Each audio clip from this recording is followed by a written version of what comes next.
akan membahas jurnal dengan pendekatan analisis konten yang berjudul Assalamualaikum warahmatullahi wabarakatuh. Salam sejahtera untuk kita semua.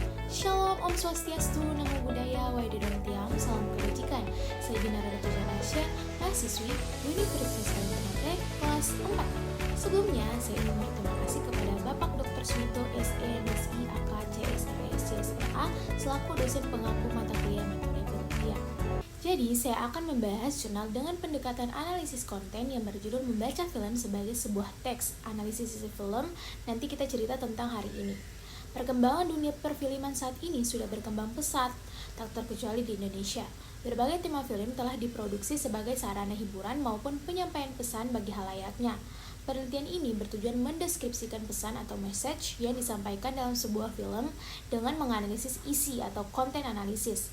Secara kualitatif, dalam paparan cerita film nanti kita cerita tentang hari ini, yang bergenre drama keluarga yang telah mendeskripsikan tentang kedudukan dan peran seorang lelaki, suami, dan ayah dalam sebuah keluarga yang digugat oleh anak-anaknya sesuai perkembangan zaman mereka. Pesan cerita film NKCTHI ini menggugat dominasi laki-laki sebagai suami dan sekaligus ayah dalam latar belakang masyarakat yang masih patriarki, di mana otoritas dan pusat kekuasaan masih dominan pada laki-laki. Sebelum masuk ke pembahasannya, saya ingin menjelaskan apa itu analisis konten. Jadi, analisis konten adalah metode penelitian yang digunakan untuk mengidentifikasi, memahami, dan menginterpretasikan pesan atau materi tertulis, visual, atau audio yang terkandung dalam data. Metode ini sering digunakan dalam berbagai disiplin ilmu sosial dan humaniora seperti komunikasi, ilmu politik, antropologi, psikologi, dan pendidikan untuk mengeksplorasi tema, pola, dan makna yang tersembunyi dalam teks atau materi lainnya. Metode analisis isi atau konten analisis merupakan teknik penelitian untuk membuat replikan dan terjemahan valid dari teks kepada konteks yang perlu diteliti. Sebagai sebuah teknik, analisis isi memerlukan beberapa prosedur. Analisis isi bisa dipelajari dan tidak digunakan tergantung otoritas peneliti. Metode analisis isi atau konten analisis menyediakan pandangan baru dan meningkatkan pemahaman peneliti untuk fenomena tertentu atau menginformasikan sebuah aktivitas praktikal. Dalam kajian ilmu komunikasi, metode analisis isi atau konten analisis digunakan sebagai metode untuk meneliti komponen sebuah pesan komunikasi atau message. Dalam rumpun ilmu-ilmu lain seperti teologi, bahasa, sastra seni, dan sejarah, metode analisis isi sering dijadikan metode dalam penelaahan teks kitab suci, karya sastra dan seni, foto, gambaran, lukisan, buku, syair lagu, dan catatan-catatan tertulis atau manuskrip. Analisis isi dapat dilakukan secara kualitatif maupun kuantitatif. Metode analisis isi atau konten analisis berfokus pada karakteristik bahasa sebagai komunikasi dengan perhatian pada isi atau arti kontekstual teks. Analisis isi kualitatif diartikan sebagai metode riset untuk interpretasi subjek dari isi data melalui proses klasifikasi sistematis coding dan identifikasi tema atau pola. Ada 3 pendekatan dalam metode analisis isi kualitatif, yaitu konvensional, terarah, dan penggabungan. Baik, langsung saja ke pembahasannya. Jadi, film merupakan media komunikasi yang bersifat audiovisual untuk menyampaikan suatu pesan kepada sekelompok orang yang berkumpul di suatu tempat tertentu. Film juga dianggap sebagai media komunikasi massa yang ampuh terhadap massa yang menjadi sasarannya, karena sifatnya yang audiovisual. Film mampu bercerita banyak dalam waktu yang singkat. Ketika menonton film, penonton seakan-akan dapat menembus ruang dan waktu yang dapat menceritakan kehidupan dan bahkan dapat mempengaruhi halayak. Ada yang menganggap film merupakan sebuah tayangan hiburan semata, ada pula yang menganggap film adalah sebuah media yang dapat memberikan pembelajaran bagi penontonnya. Bagi pembuat film, tak jarang mereka membuat film atas dasar pengalaman pribadi ataupun kejadian nyata yang diangkat ke dalam layar lebar. Karena pada dasarnya film selalu merekam realitas yang tumbuh dan berkembang di dalam suatu masyarakat dan kemudian memproyeksikannya ke dalam layar. Menurut Reddy Panuju, film dapat menjadi media pembelajaran yang baik bagi penontonnya, tidak semata menghibur. Film juga mampu menyampaikan pesan langsung lewat gambar, dialog, dan lakon, sehingga menjadi medium yang paling efektif untuk menyebarkan misi, gagasan, dan kampanye apapun itu. Berbagai tema film telah diproduksi sebagai sarana, hiburan maupun penyampaian pesan bagi halayak yang telah menonton. Kekuatan format audiovisual dalam film dinilai mampu menyentuh perasaan dan moral halayak.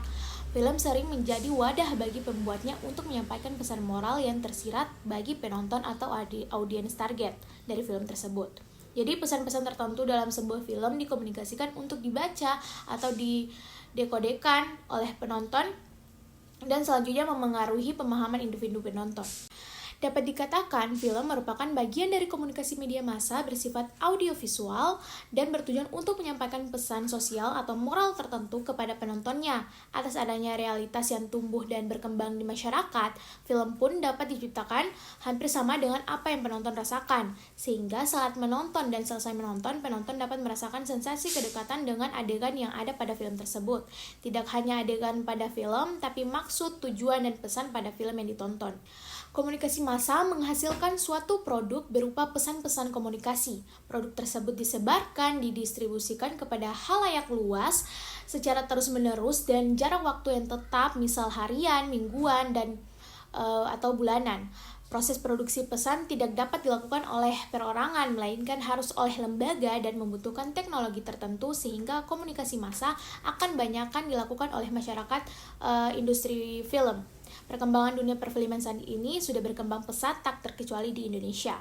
Menurut Chan Parwes, Ketua Umum APFI, industri perfilman Indonesia memang menunjukkan pertumbuhan sejak 2016. Dia bersama APFI untuk berkomitmen menghadirkan karya-karya yang diminati penonton film di bioskop. Ia berinvestasi dengan terus menghadirkan variasi genre dan kerjasama dengan berbagai pemangku kepentingan di bidang usaha, khususnya eksibitor, bidang kreatif, komunitas, dan pendidikan.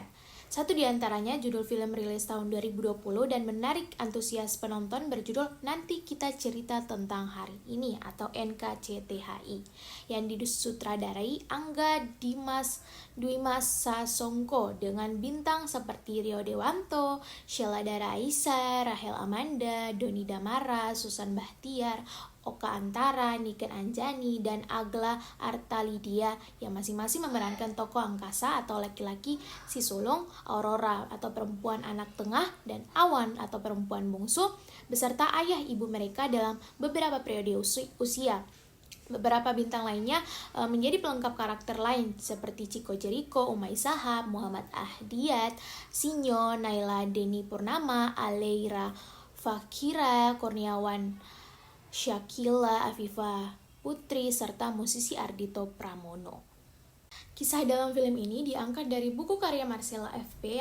yang versi aslinya berisi pesan-pesan pendek atau quotes. Buku tersebut berisi kumpulan tulisan yang mencerminkan pengalaman pribadi seseorang yang sederhana namun unik dan memikat. Pesan dalam buku itu diracik hingga menjadi sebuah cerita utuh mengenai kisah sebuah keluarga yang menyimpan sebuah rahasia. Format audio visual dari buku NKCTHI tersebut awalnya diadaptasi dalam sebuah format web series sebanyak 3 episode pada sebuah channel YouTube yang disponsori oleh perusahaan otomotif Indonesia.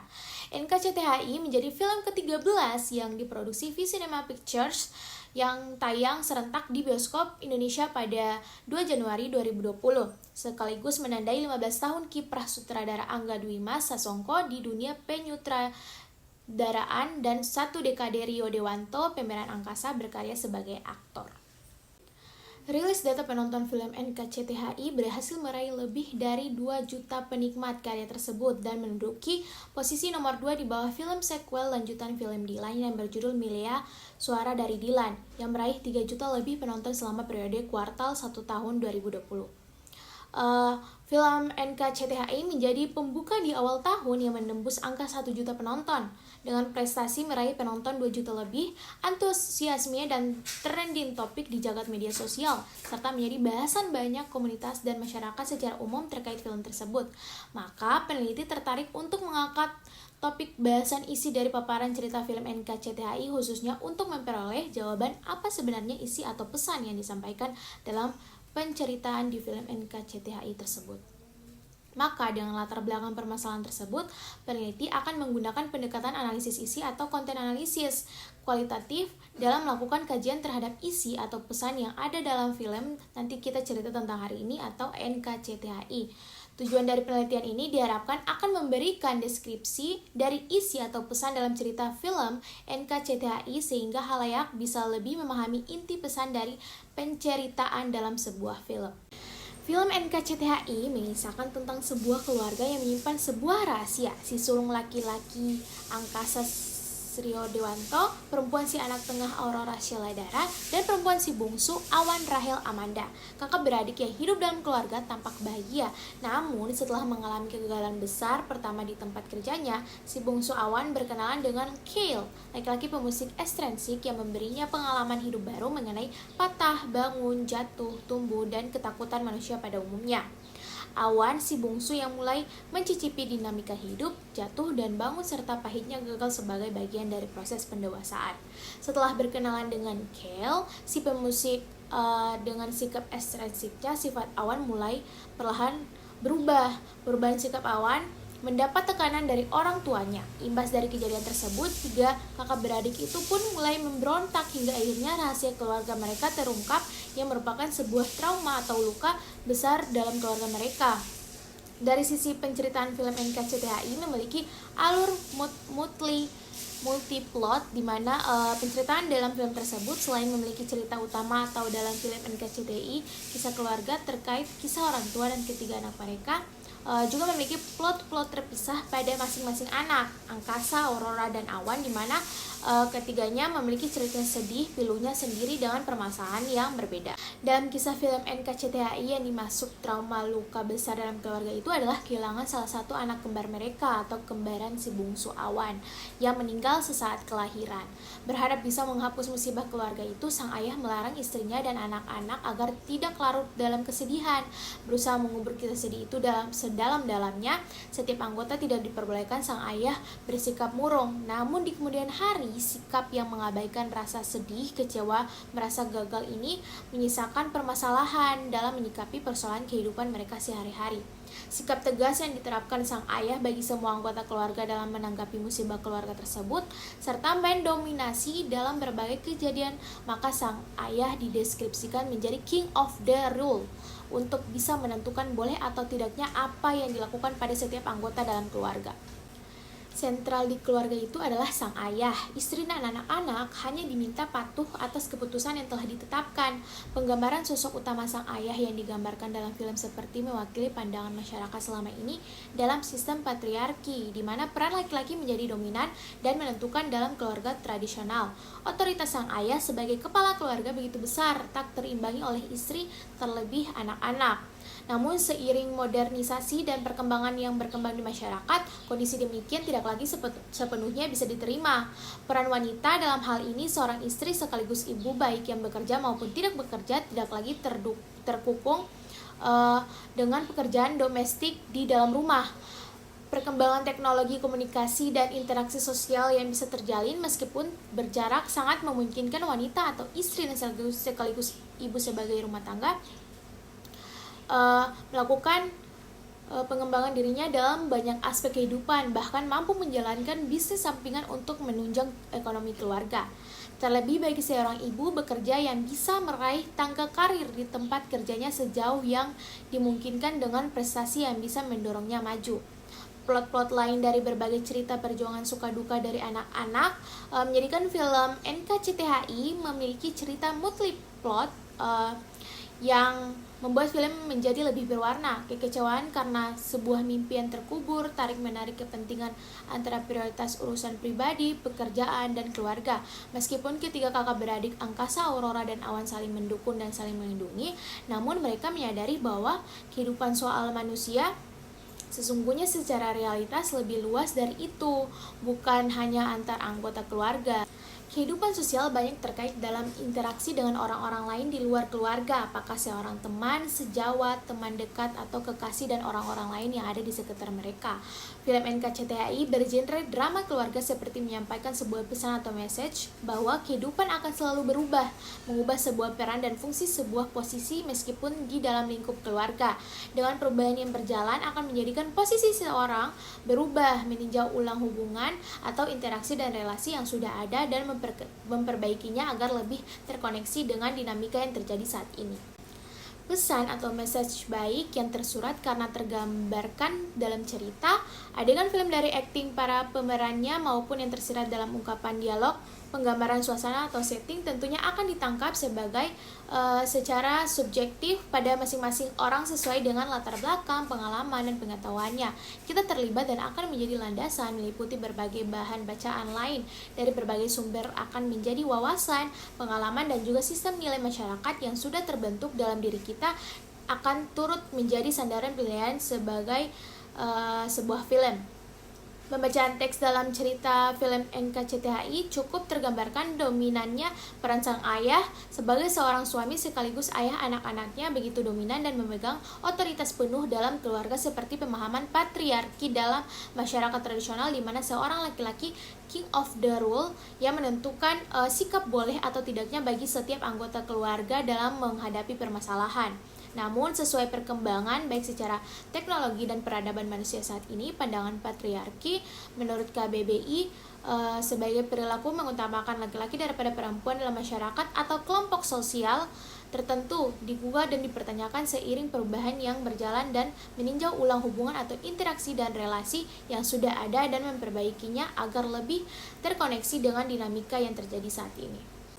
Itu dia pembahasan jurnal dengan pendekatan analisis konten yang berjudul Membaca Film sebagai sebuah teks analisis isi film. Nanti kita cerita tentang hari ini. Kurang lebihnya saya mohon maaf. Jangan lupa di like, komen, dan subscribe. Wassalamualaikum warahmatullahi wabarakatuh.